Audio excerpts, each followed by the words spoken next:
রাস্তা কিন্তু দেখে সহ্য করার মতো নয়, এমন ভাবে জায়গা থেকে এই জায়গা পর্যন্ত নিচে কিন্তু খালি হাঁটি বা হরা একটা চোখ আছে, এই চোখটা বেকার হয়ে যাচ্ছে, চোখ কিন্তু উঠাই আমার ঘর তাবিজ একটা পাইছিলাম নি গো আম্মা, ও আম্মা গো আমার বাচ্চারা জ্বালা হত্যা করছে, তো আরো আল্লাহ আমি বিচার চাই, আমি তার ফাঁসি চাই, আমি তার পুরিতে দিতাম না। মঙ্গলবার সকাল 11:30টার দিকে বাচ্চারা নিখোঁজ। বুধবার না মঙ্গলবার, তখন বাচ্চারা হঠাৎ করে নিখোঁজ। আমরা এলাকার যুব সমাজ, মেয়ের গার্জিয়ান সবাই খোঁজাখুঁজি করতেছি, এলাকা এই সেই বিভিন্ন জায়গায় দৌড়াদৌড়ি করতেছি। এখন এই যে বাচ্চাটা আমার যেদিন মঙ্গলবারে বাচ্চাটা নিখোঁজ হয়, রাত্রে আমাদের কাছে এটা মানে খবর আসে যে বাচ্চাটা আমাদের এলাকার আশপাশেই আছে। আমরা গ্রামে থাকি, আমরা জানাজানি নিরাপত্তা নাই, কেমনে কেমনে বাঁচবো? আমার বোন নাই, আমার বোনের যে হত্যা করছে, যে খুন করছে, আবার বিচার চাই, সঠিক বিচার চাই। 11টার সময় আমার বাচ্চা আইছে গরো, আইয়া আমার বুধবার 11টা সকাল আইয়া কইছে আমারে 10 টাকা টাকা দো, আমি দিছি না, বাদরবার টাকা লইছে তাই রাতে, তাই লইয়া গিয়ে আমার বাচ্চা 5 টাকার মজা খাইছে আর 5 টাকা ফিরাইয়া আনছে, আইনা চানাচুর আমার কইছে আমাকে ফারিয়া দেখা দেও, আমি ফারিয়া দিছি আমার বাচ্চারে দো, আমার ছোট ছেলেরে অন্য চানাচুর ওতরা দিছে, আরো দিয়াও যেন আমার মেয়ে বাড়িয়া গেছে। আর মাঝে আমি তরকারি বানিত লাগছে, আমার মেয়ের খুঁজ ভাই না, আমার মেয়েকে লুকুয়াই এতুর মাঝে দাদি আইসন, দাদি আইয়া কইসন হগো ফাইমা কই বলে, ফাইমারে গো আমিও কই আর কই, ও আমরা উলি পড়ছে আমার মেয়েরে দোকানে পাল্লা সরছি, অঙ্কু তো মেয়ে নাই, অঙ্কু আমার জামাইরে মানে একজন প্রতিবন্ধী সিধা বিদা, আমার জ্বালা করলে আমার লইয়া খাইলিরা, যে ইচ্ছা করছে হারামিও করছে আমার লগে, আমি তো জানি না, আমার দুশ্মন আমার লগে হারামিও করেছে, আমার বাচ্চারা জ্বালা হত্যা করছে, তো আরো আল্লাহ আমি বিচার চাই। জাল বাড়াইছন পেশাব হত্যা করি, পেশাবে গেছন অঙ্কু গিয়া দেখছন বলুন বাচ্চার পাও দেখা যায়, ও জালে আমার উলি পাইছন, বাচ্চা পাইছি, ও সন্তান করছন, ও সব বারইছন, বারইয়া গিয়েও বাচ্চা পাইছন 4 নম্বর মেয়ে।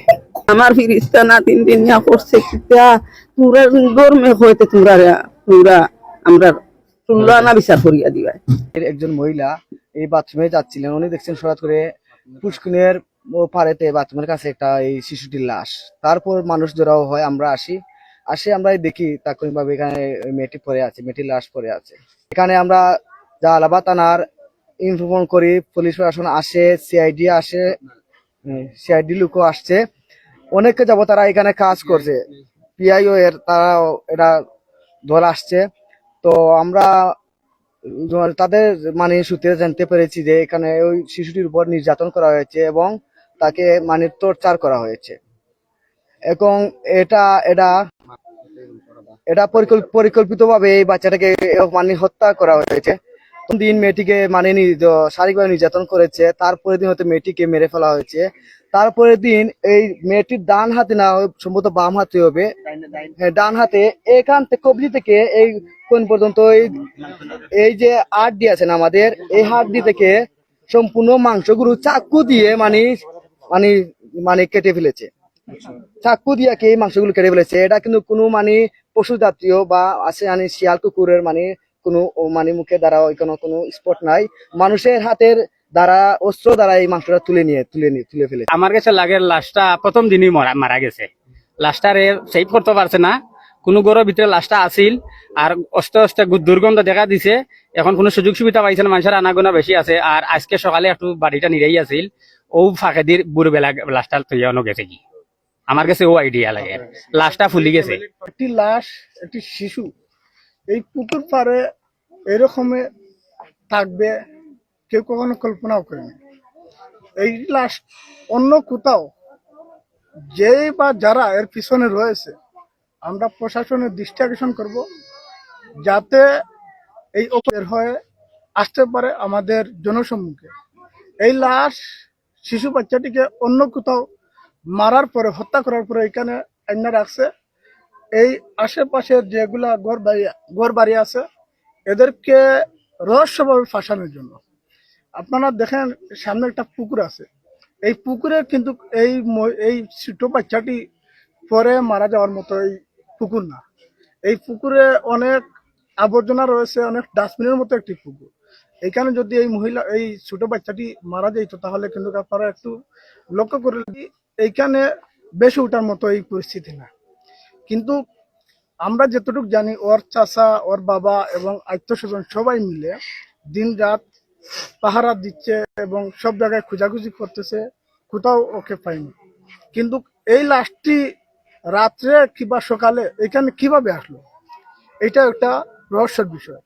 এবং আমরা যতটুকু জানি যে এইটা ময়নাতদন্তের জন্য নেওয়া হয়েছে এবং এই লাশকে ধর্ষণ এবং গণহত্যা করে মারা হয়েছে। এটা কিন্তু ভুল নয়, এটা মানতে হবে।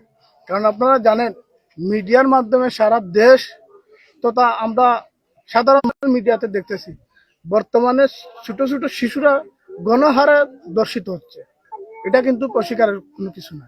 তাই আমরা একটাই দাবি জানাবো, যে জোর দাবি জানাই আপনাদেরকে এবং প্রশাসনকে, আমরা অতি দ্রুতর মধ্যে যে এই ঘটনার সাথে জড়িত আছে, এই পশুকে, এই ঘাতককে আমরা অতি দ্রুত যাতে গণসম্মুখে আনতে পারে প্রশাসন, এবং আমরা তার তীব্র নিন্দা জানাই এবং তার একটা সুষ্ঠু তদন্ত বিচারের আওতায় আনবে প্রশাসন। এইদিকে আমরা দৃষ্টি আকর্ষণ থাকবে এবং বিশেষ করে তার ফ্যামিলি যারা আছে, ফ্যামিলির আল্লাহ যাতে তাদের বুঝ দেন, এইদিকে আমরা সবাই দোয়া করব। যত তাড়াতাড়ি সম্ভব এইটার তদন্ত করিয়া উদ্ঘাটন করিয়া এইটার দৃষ্টান্তমূলক একটা শাস্তির আমরা দাবি জানাই, এরকম একটা থাকবো।